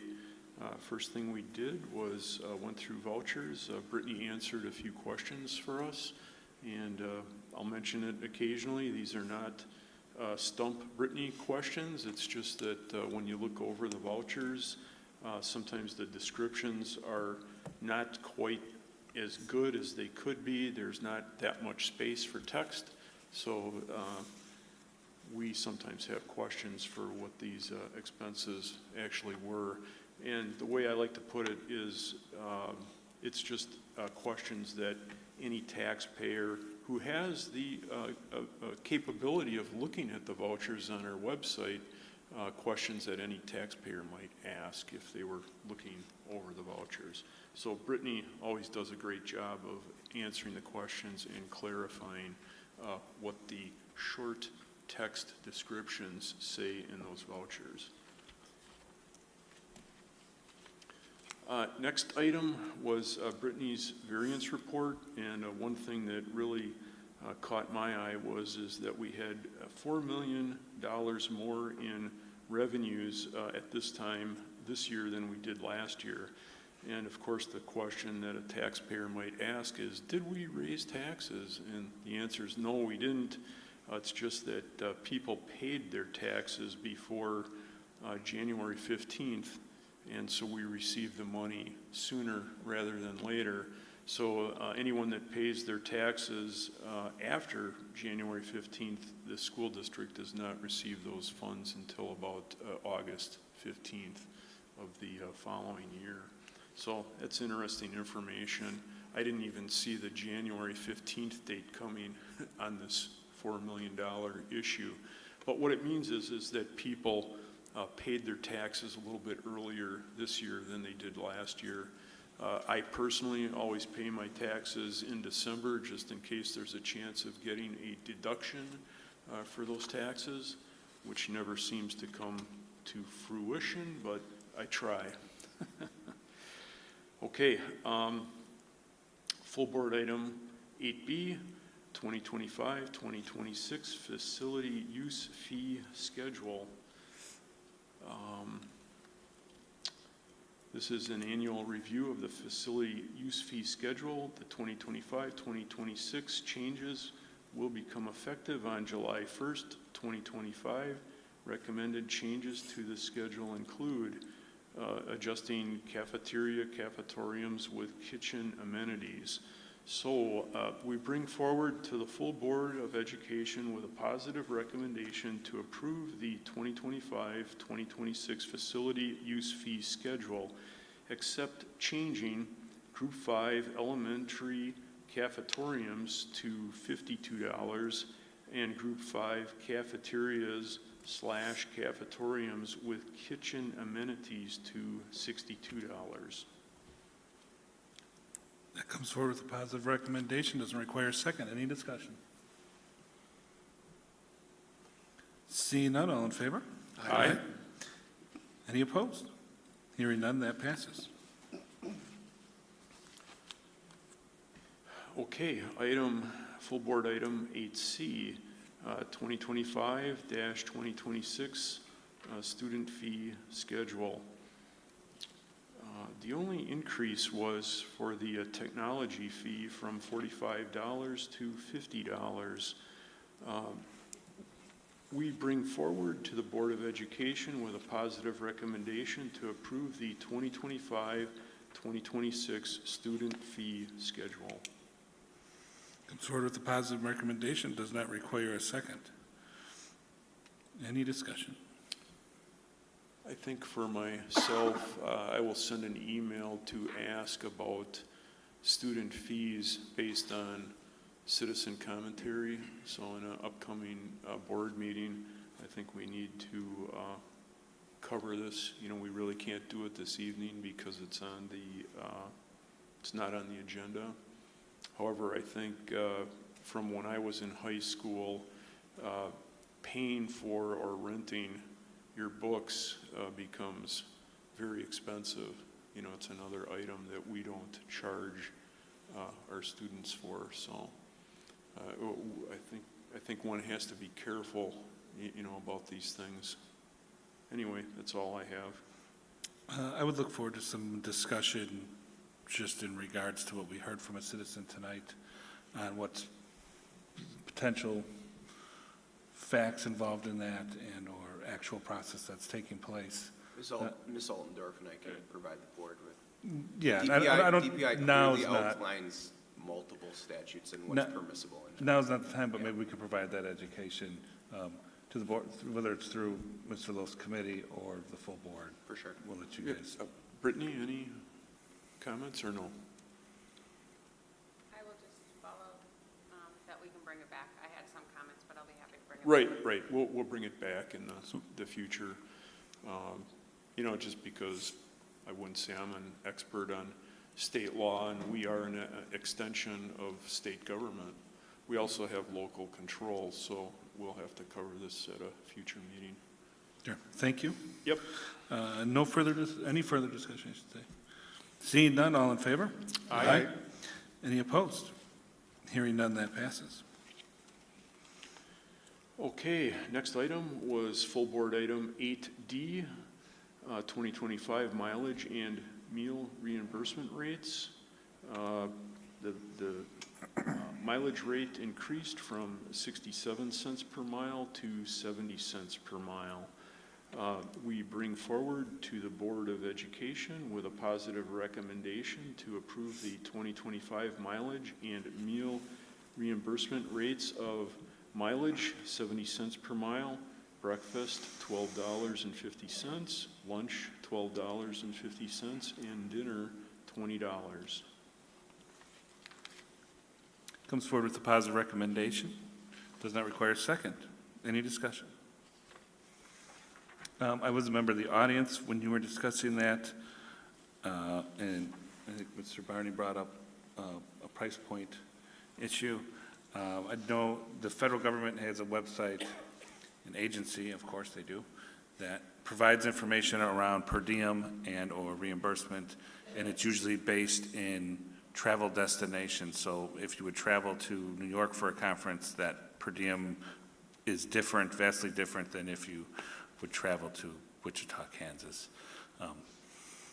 Maybe that's something that we could look at in the future. It's very straightforward. You just punch in your destination and or travel, and it spits out a number based off of that. Obviously, that'd be a varying cost, but I'm not sure how much of our staff is traveling nationwide. I'm guessing it's mostly local to the state or surrounding states. I'll be happy to look at both of the options that were brought to me today. I'll look at that for next year. The website that was provided that could give the option, obviously, we do travel local most of the time, the majority of the time. So one of the things that I'd want to come up with actual dollar amounts, like if it's in the state of Wisconsin, I'd like to come up with the actual dollar amount just because it's easier for people to see the sheet to say, I know that I have X amount of money. Mhm. So I think that I'd probably look at the website to come up with like where we travel the most and might come up with the dollar amount based on that. Yeah, just a reference. Yep. I mean, I don't, like I said, and you said, I don't think we have too many people traveling nationwide on training, but maybe at some point we will. And then we might have to consider an avenue to ensure that costs could be reimbursed at the appropriate rate that a New York or, let's say, a major city would require versus heading up to the WIA, for instance, on a day trip to appeal reassignment. And we could put a note in the form stating that if they were, if they were traveling out of state, that we would do the per diem per that state. And if they were traveling in-state, we could use our averages. Yeah, absolutely. Okay. Any further discussion? See none, all in favor? Aye. Any opposed? Hearing none, that passes. Okay, full board item 8E, 2024-2025, CISA contract amendments. And we went through these. Katie Cole went through these for us. There were attachments to CISA 1 statement of work for vision services and an attachment for CISA 1 statement of work for Ozaki Community High School. We bring forward to the Board of Education with a positive recommendation to approve the CISA 1 contract amendments for an increase in vision services provided as of January 31st, 2025 in the amount of $1,952.26 and for an additional second semester seat at Ozaki Community High School in the amount of $7,000 funded out of the IDEA flow-through grant. Comes forward with a positive recommendation, does not require a second. Any discussion? Hearing none, all in favor? Aye. Any opposed? Hearing none, that passes. Okay, full board item 8F, Snap-on PMI certification. Snap-on Precision Measuring Instruments, PMI, kits equip students with the skills to use advanced measuring instruments and enhance students' employability and readiness for technical fields. We bring a motion to the full Board of Education with a positive recommendation to approve the purchase of Snap-on Precision Measuring Instrument kits for an amount not to exceed $39,069.22. Comes forward with a positive recommendation, doesn't require a second. Any discussion? Hearing none, all in favor? Aye. Any opposed? Hearing none, that passes. Okay, the next item was full board item 8G, 2024-2025 roofing projects. This was the Germantown High School roof section E. Edward and Kennedy Middle School KMS roof section F as in Frank are in need of replacement. We bring a motion to move forward with a positive recommendation to the full board to approve the replacement of GHS roof section E using Performance Roofing in the amount not to exceed $338,958, and KMS roof section F using Langer Roofing and sheet metal in the amount not to exceed $81,100, funded out of the Fund 41 Capital Improvements budget. Comes forward with a positive recommendation, does not require a second. Any discussion? Hearing none, all in favor? Aye. Any opposed? Hearing none, that passes. Next item is full board item 8H, security and fire panel upgrades. We just covered this in the Building and Grounds Committee, so we'll get right into it. We bring a motion to move forward with a positive recommendation to the full board to approve the replacement of security panels at Amy Bell, County Line, MacArthur, and Rockfield Elementary Schools using Securitas technology in the amount of $15,146.03, funded using the Capital Improvements Fund 41. Comes forward with a positive recommendation, does not require a second. Any discussion? Hearing none, all in favor? Aye. Any opposed? Hearing none, that passes. Okay, next item is full board item I, Johnson Controls Fire System Repairs. We apparently had some trouble at the high school back in August of 2024, possibly due to a lightning strike. Johnson Controls came through for us to have all of the fire and security panels functioning as they should just before school started in fall of 2024. We bring a motion to move forward with a positive recommendation for the Finance Committee, from the Finance Committee to the full board to approve the repairs to the fire alarm system at the Germantown High School performed by Johnson Controls in the amount of $20,341.95, funded using the general fund. Comes forward with a positive recommendation, does not require a second. Any discussion? Hearing none, all in favor? Aye. Any opposed? Hearing none, that passes. And we adjourned at 5:42 p.m. Thank you, Mr. Loth. You're welcome. I'll add for anyone that's watching or listening, if any of those items that we were just discussing or approving interest you or you'd like further information, I would recommend watching the committee meetings. Once again, I appreciate the committee members' dedication to having in-depth discussion there and fleshing out a lot of this information to help this full board run a little smoother and quicker. Thank you. Item 9, new business, discussion and action to approve early college credit program and Start College Now applications. Mr. Miziak, to the mic. Multiple times a year, I bring ECCP applications, which are the Early College Credit Program applications, which allow our students to take courses at local institutions of higher education.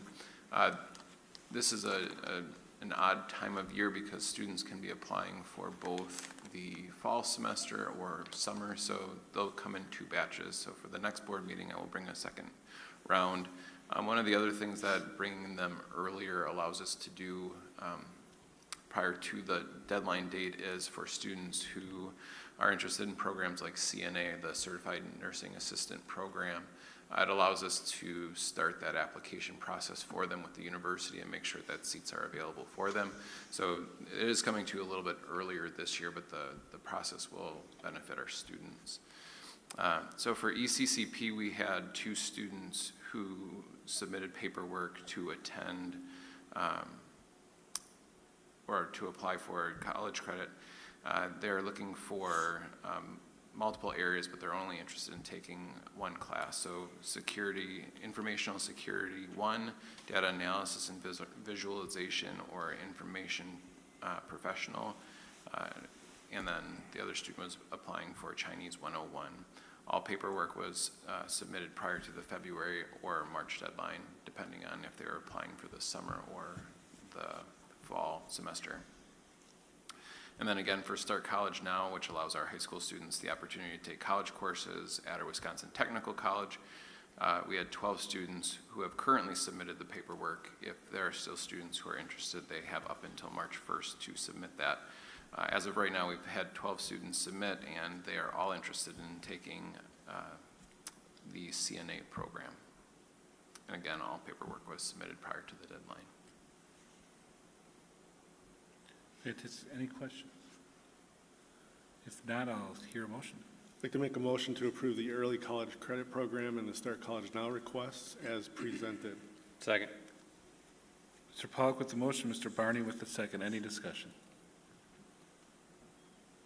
Hearing none, all in favor? Aye. Any opposed? Hearing none, that passes. 9B, discussion and action to approve Milo Vetter as District Legal Counsel, Dr. Reuter and myself. This evening, the board was able to meet Mr. Brian Waterman, managing partner of Buell Vetter Law Firm. We brought him forward this evening to meet the board and discuss moving forward with a recommendation tonight from district administration to retain and obtain Buell Vetter as our district legal counsel. RFP processes were put in place. 6 firms, as outlined in the background, submitted responses or requests for our proposal. And from there, myself, Mr. Ewert, Mr. Brown, Ms. Timmerman, and Ms. Altendorf interviewed 3 firms, Buell Vetter, Von Briesen, and Antolis Law Services. From that, we're bringing to the full board tonight the recommendation to move forward with Buell Vetter as our district legal counsel. I will entertain a motion. Make a motion to approve Buell Vetter as the Germantown School District's legal counsel. Second. Ms. Higginbotham with the motion, and Mr. Barney was beating it in there with the second. Any discussion? I would just like to thank Dr. Reuter and his approach to this process. Obviously, is a very important aspect of the district, and building out an RFP process that allowed multiple firms, all very qualified, to respond, and then to whittle that down and have 3 great presentations from 3 great law firms, and then be able to pick what probably suited or fit our district and our size the best, from a legal representation standpoint, as well as a finance standpoint. I couldn't have been more happy with that process. Mr. Brown with assisting in those interviews and the vetting process as well, and the board with their discussion just before this.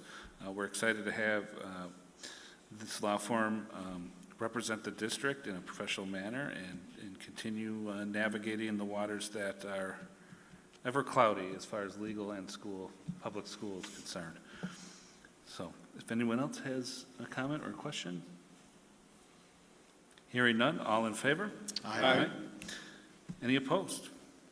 Hearing none, that passes. C, discussion action approve overnight travel training, or travel request, GHS Science, Ms. Griffin Wenzel.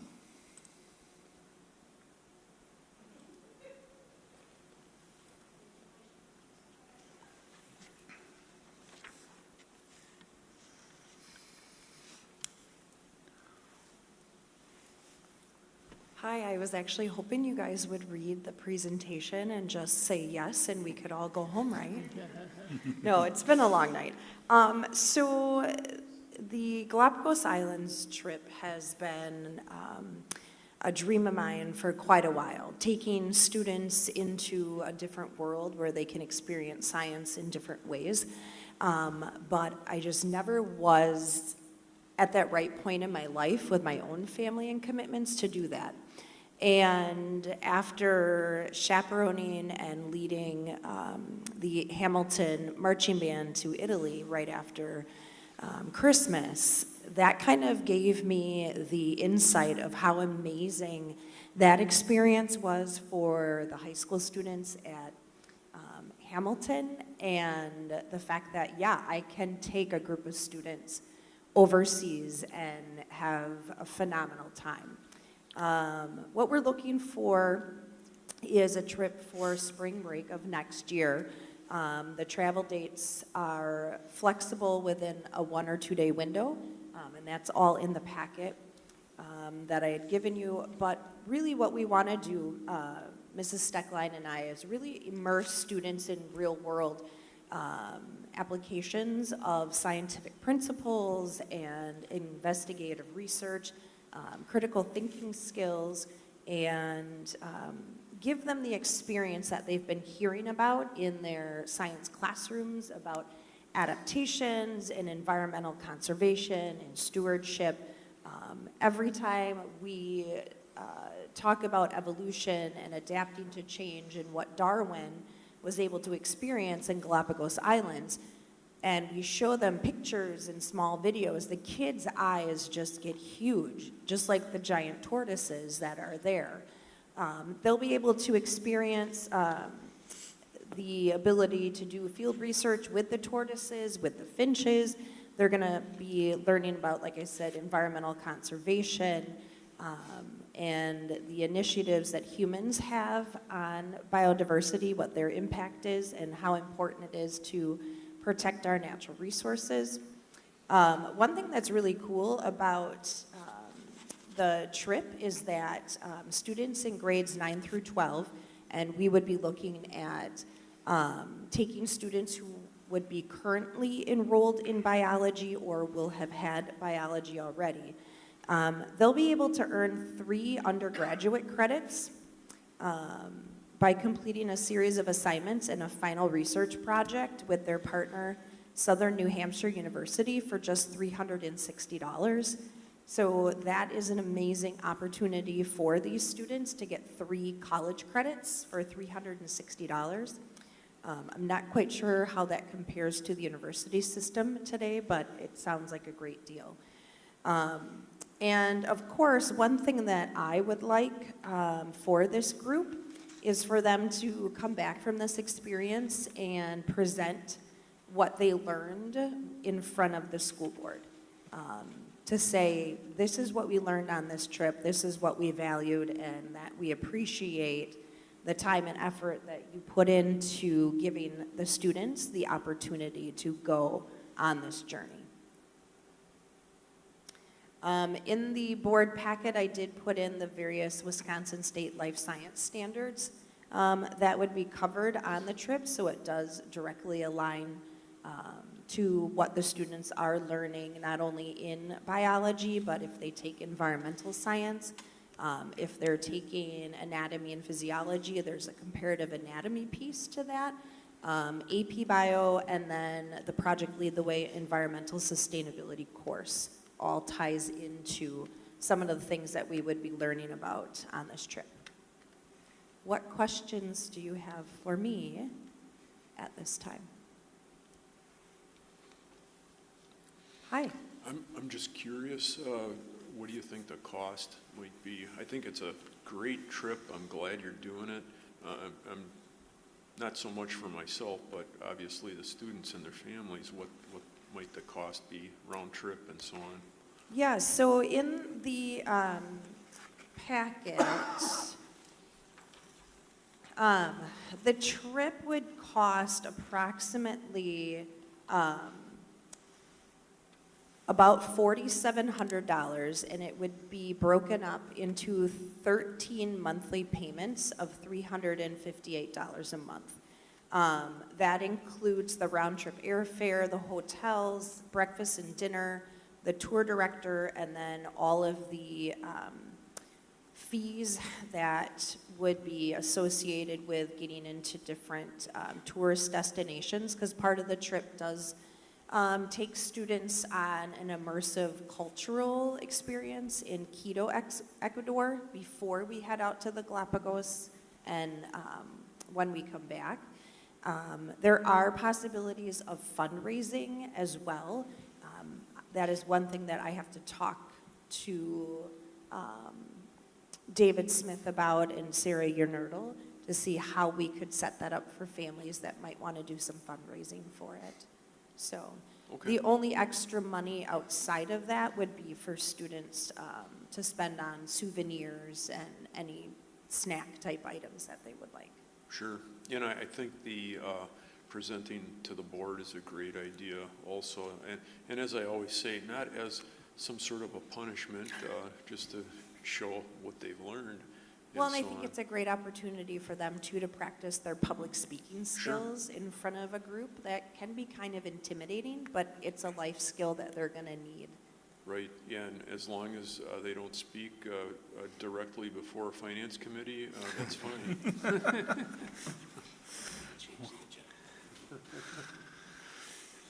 Yeah, that's all I have, thanks. It sounds like a great trip. Field trips have come a long way since I was in high school, I can tell you that. Thank you. Yeah. What other questions do you have? I have one, it's an observation, I don't know, it is a trip of a lifetime, that's an awesome opportunity. The band does a overseas trip, and because of the cost involved in the opportunity, they schedule it every 3 years. Right. Their trip is next year's also. So I hate to have students have to decide, and have you thought about maybe coordinating with the band trip or putting it off a year so that? So when I talked to Stacy Steckline and Sydney, our tour person that does all the logistics, because of the size of our high school and the band only taking, I think there are less than 100 students that are going to go on that trip. Don't quote me on that. But we felt that there was still quite a large population that we could tap into. Our goal is to get at least 18 students to go on this trip. I know that 2 years ago, my youngest son got to go to Costa Rica with his Spanish group, and there were 12 students on that trip. And that was at the same time or just shortly after the band had gone to New York City. And so I had given my son the choice, New York City or Costa Rica, and he chose Costa Rica. But I think there's also going to be one more proposed trip at the next school board meeting that is going to be with Jenny Catalano and the AP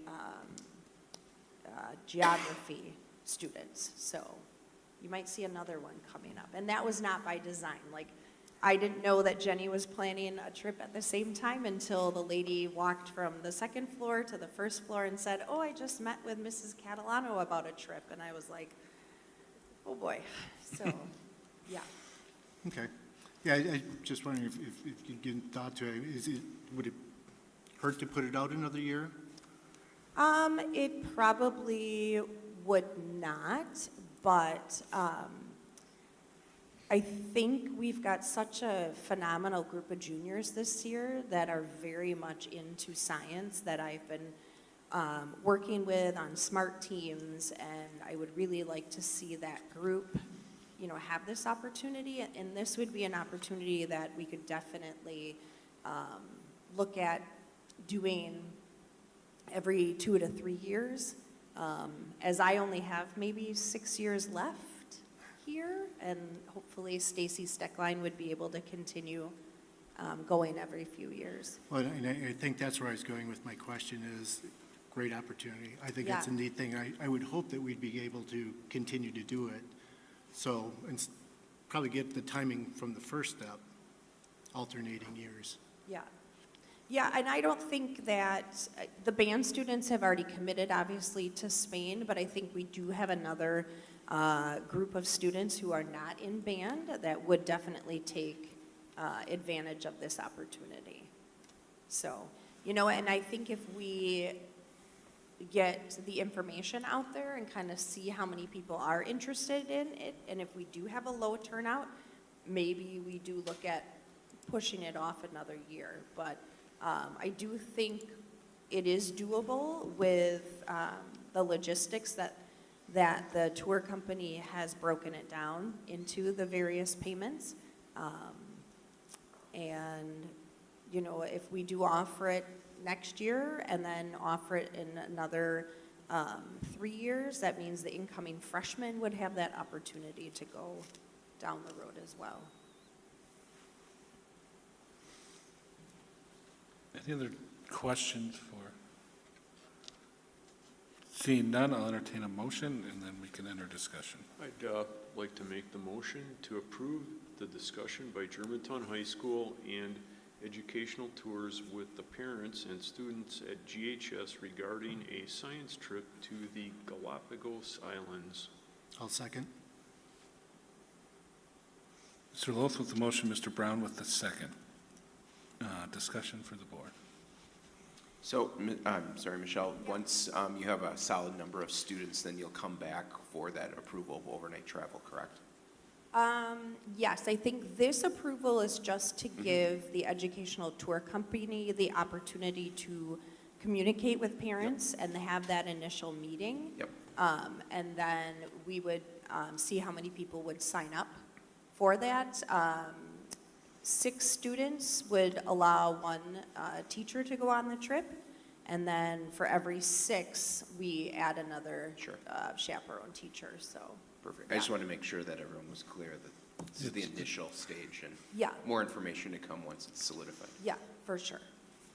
I would echo what Mr. Brown said. I'd hate for those students to lose this opportunity. So maybe we look at as going forward, and if these proposals are going to come more frequently, Mr. Reuter, we look at kind of a scheduling scenario. Yeah. I can't see every parent sending their kid on every available trip that they could possibly go on, but I could see some do that. Yeah, I mean, if Gavin and Cameron come home, or Maddie comes home and says, hey, I want to go to the Galapagos. Start fundraising. I owe the youngest a trip, so Okay. she's still a few years. I'll take Maddie.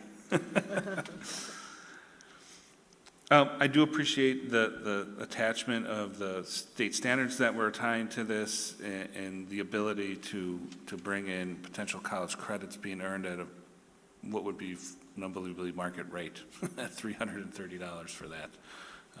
Starting to look at that myself, it's much more expensive than that. So, and any other discussion or conversation? Seeing none, all in favor? Aye. Any opposed? Hearing none, that passes. Thank you. Thank you very much. Have a good night. Item D, discussion and action to approve overnight travel training requests, KMS HOSA. Yep, we have a request from Kennedy Middle School for 22 students and 1 advisor to attend the Health Occupational Students of America, also known as HOSA, to their state leadership conference in 2025 in Baraboo from Wisconsin from April 6th through the 8th of 2025. Entertain a motion. Motion to approve the overnight travel request for 22 students and 1 advisor to travel to Baraboo, Wisconsin from April 6th through 8th, 2025 to attend the HOSA State Leadership Conference 2025. A second. Mr. Barney with the motion, Ms. Higginbotham with the second. Any discussion? Seeing none, all in favor? Aye. Any opposed? Hearing none, that passes. E, discussion action to approve overnight travel training request, GHS, HOSA. Almost identical, but from our high school, 28 students and one advisor to also attend the State Leadership Conference for HOSA in Baraboo, Wisconsin from April 6th through the 8th of 2025. I'll entertain a motion. Motion to approve the overnight travel request for 28 students and 2 advisors to travel to Baraboo, Wisconsin from April 6th through the 8th, 2025 to attend the HOSA State Leadership Conference 2025. Second. Mr. Brown with the motion, Mr. Barney with the second. Any discussion? Hearing none, all in favor? Aye. Any opposed? Hearing none, that passes. F, discussion and action to approve overnight travel training request, GHS Skills USA. We have a request from our Skills USA advisors from the high school for 18 students and 2 advisors to attend the Skills USA State Leadership Conference in Madison from April 1st through the 2nd of 2025. Entertain a motion. Make a motion to approve the overnight travel request for 18 students and 2 advisors to travel to Madison, Wisconsin from April 1st to the 2nd, 2025, to attend the Skills USA State Leadership Conference 2025. Second. Ms. Higginbotham with the motion, Mr. Barney with the second. Any discussion? Hearing none, all in favor? Yeah, oh, yeah. Oh, sorry. Yeah, I'd like to request that we get a report out, maybe from the students on how they did. This is just a fantastic event. You know, what did they participate in, and how did they do with respect to other students in the state? It's a great competition. It's a lot of fun, and just hope to get results from it. Yeah, and anytime we can hear that feedback and what took place in the education earned at these type of events and travel is always a good thing for the board. So I kind of recommend that on all of these, obviously. And then Dr. Ryder can either bring in a report or building presentation as they come. But any further discussion? Hearing none, all in favor? Aye. Any opposed? Hearing none, that passes. We're sending somebody one more. G, discussion and action to approve overnight travel training request, GHS Choir. Yep, Mr. Brooks is asking for 60 students and 8 advisors from the high school to attend a choir retreat at Camp Whitcomb Mason in Merton, Wisconsin, March 1st through the 2nd of 2025. I'll entertain a motion. Motion to approve the overnight travel request for 60 students and 8 advisors to travel from March 1st through the 2nd, 2025, to attend a choir retreat at Camp Whitcomb Mason in Merton, Wisconsin. A second. Mr. Pollock with the motion, Ms. Higginbotham with the second. Any discussion? I would add that Mr. Ewert and I discussed restructuring overnight travel in the agenda when we have multiple, to have it just as a line item, overnight travel, and we'll list all of the travel. So it'd be one motion for all overnight travel as we see fit. And with that, the continued invitation of either the staff member or advisor to come and present or answer any questions. Yeah, it's always better to have the advisor answering the questions than myself.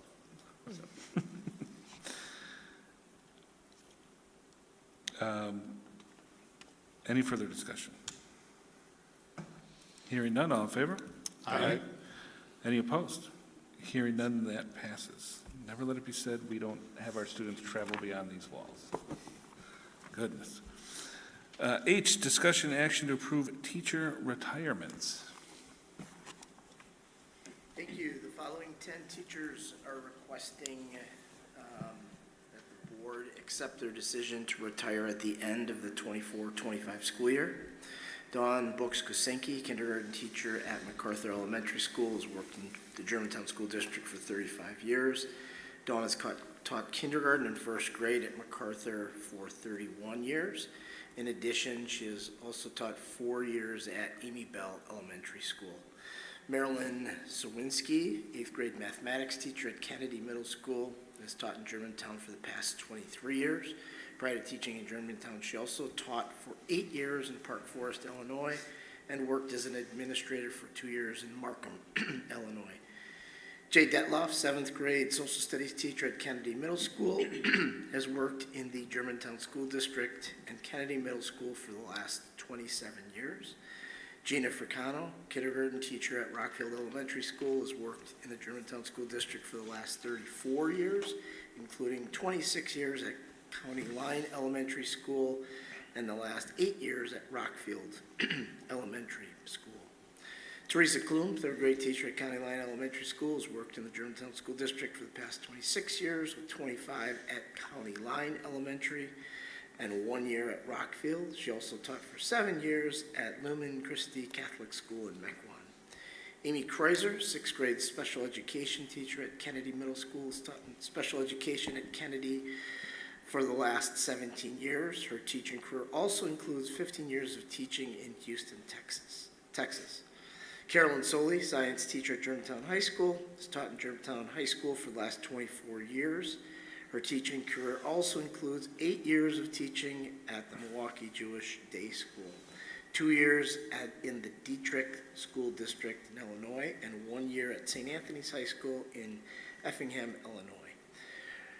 Brenda Ripplinger, 7th grade mathematics teacher at Kennedy Middle School, has taught at Kennedy for the last 36 years. Her teaching career also includes 2 years of teaching in the Whitefish Bay School District.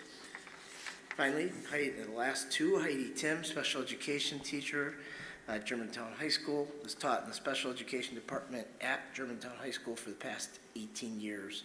Her teaching career also includes teaching at the elementary level for 5 years in Byron Kilbourne Elementary School in the Milwaukee Public School System, and 2 years at Gunning Bedford Middle School in Newcastle, Delaware. And finally, Lisa Van Zumeren, 6th grade science and social studies teacher at Kennedy Middle School, has taught at Kennedy Middle School for 26 years. Her career also includes 1 year of teaching at Amy Bell Elementary School. My quick math tells me that that is 265 years combined teaching in the Germantown School District. It's pretty impressive. I've met with all of these individuals, and they're very excited, and this is our opportunity to thank them on all that they've accomplished and wish them best of luck moving forward. In regard to a recommendation, we asked to approve the request for retirement at the conclusion of the 24-25 school year for Dawn Brooks Kosenki, Marilyn Sawinski, Jay Detloff, Gina Fricano, Teresa Klum, Amy Kreuser, who is not eligible for the district retirement benefit, Carolyn Soley, Brenda Ripplinger, Heidi Tim, and Lisa Van Zumeren, and thank them for their many years of service to our district. So moved as presented. Second. Mr. Barney with the motion. Mr. Medved with the second. Any discussion? Mr. Wolf. Yeah, I'd like to thank all of these teachers for their many, many years of service. One thing I really admired when reading through the material was their movement from school building to school building, and even from region to region in the country or state to state in the country. What I've found over the years is, even though I've worked for the same company for many years, every move that I've made from job to job, I've learned new things working with new people. So I really admired their movement, and of course, their ending and retiring from the Germantown School District. The other thing, I list these what I think might be in order of importance. I wish all of the teachers a very happy, healthy, safe, and warm retirement.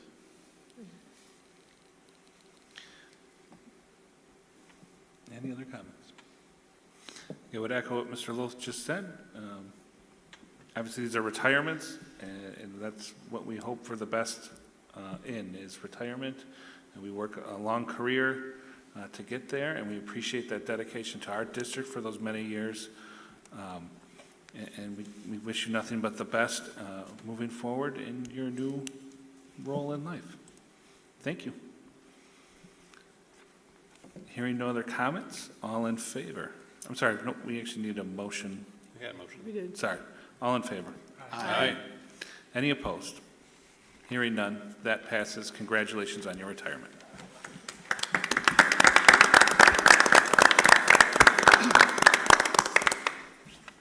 Then I will entertain one more motion, item 10, adjournment. Move to adjourn. Second.